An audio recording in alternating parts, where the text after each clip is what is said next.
tidak boleh ada bagian dari negara kita yang tertinggal.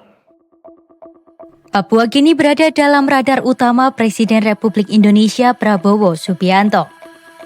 Pemerintah menegaskan percepatan pembangunan di tanah Papua menjadi prioritas nasional yang tidak bisa ditunda. Komitmen itu ditegaskan Prabowo saat mengumpulkan para kepala daerah se-Papua serta Komite Eksekutif Percepatan Pembangunan Otsus Papua di Istana Negara Jakarta pada Selasa 16 Desember 2025. Didampingi Wakil Presiden Gibran Rakabuming Raka, Presiden tak hanya memberi arahan tetapi juga mendengar langsung keluhan dan kebutuhan daerah. Tidak boleh ada bagian dari negara kita yang tertinggal.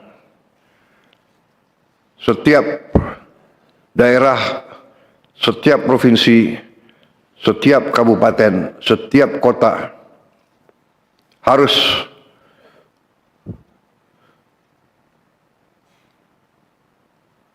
kita bangun dan kita berikan segala yang diperlukan untuk transformasi bangsa kita. Prabowo juga menyoroti masih adanya rakyat Indonesia yang hidup dalam kesulitan bahkan kelaparan.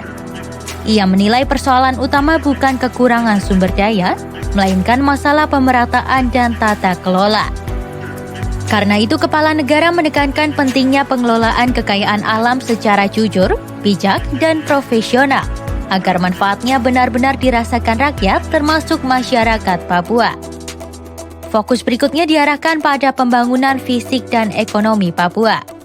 Prabowo meminta penyelesaian Jalan Trans Papua untuk membuka akses wilayah terpencil dan menekan harga logistik.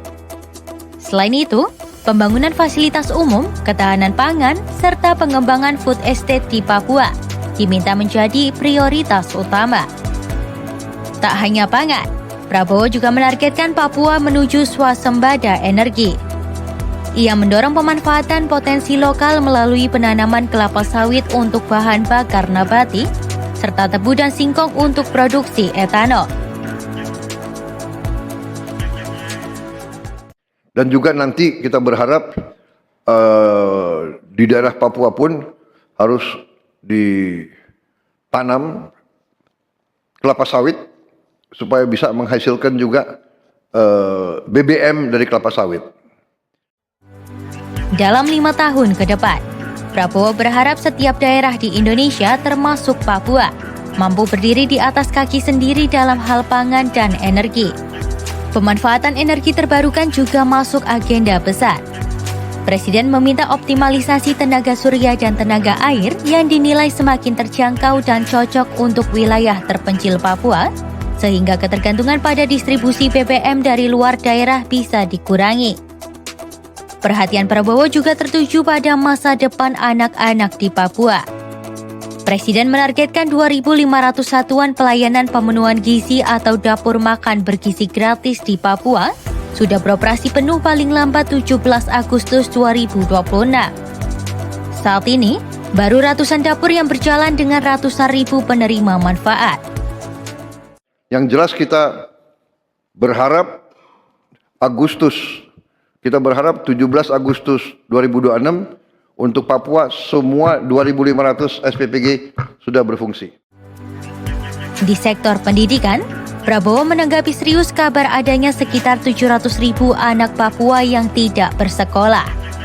Menteri Dalam Negeri Tito Karnavian menyebut data tersebut masih perlu diverifikasi. Namun, Presiden menegaskan prinsipnya jelas. Jika ada anak Papua yang belum bersekolah, negara wajib hadir dan memastikan akses pendidikan terbuka seluas-luasnya.